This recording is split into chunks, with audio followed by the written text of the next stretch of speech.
கொண்டிருப்பது 24 நியூஸ் தமிழ்.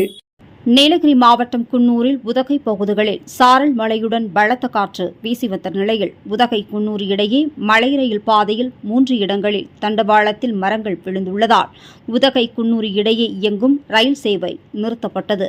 மேட்டுப்பாளையத்தில் இருந்து இன்று காலை உதகை நோக்கி வந்த மலை ரயில் தொடர்ந்து உதகைக்கு இயக்காமல் இடையில் குன்னூர் ரயில் நிலையத்தில் நிறுத்தப்பட்டு ரயிலில் பயணித்த சுற்றுலா பயணிகளை அரசு பேருந்துகள் மூலம் உதகைக்கு ரயில்வே நிர்வாகம் அனுப்பி வைத்தது. மரங்கள் அகற்றப்பட்டு தண்டவாளம் சீரடைந்த பின் உதகை குன்னூர் ரயில் இயக்கப்படும் என ரயில்வே நிர்வாகத்தினர் தெரிவித்தனர்.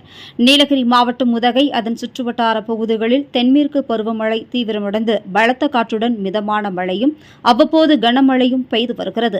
இந்நிலையில் நேற்று இரவு முதல் உதகை அதன் சுற்றுவட்டார பகுதிகளில் பலத்த காற்றுடன் கூடிய சாரல் மழையும் அவ்வப்போது பெய்த மிதமான மழை காரணமாக உதகை குன்னூர் இடையே உள்ள மலை ரயில் பாதையில் 3 இடங்களுக்கு மேலாக தண்டவாளத்தில் மரங்கள் விழுந்து மலை ரயில் பாதை சேதமடைந்துள்ளது. இதன் காரணமாக மேட்டுப்பாளையத்தில் இருந்து குன்னூர் நோக்கி வந்த மலை ரயில் குன்னூரில் நிறுத்தப்பட்டு ரயிலில் பயணித்த சுற்றுலா பயணிகள் குன்னூரில் இருந்து உதகைக்கு அரசு பேருந்து மூலம் ரயில்வே நிர்வாகம் அனுப்பி வைத்தது.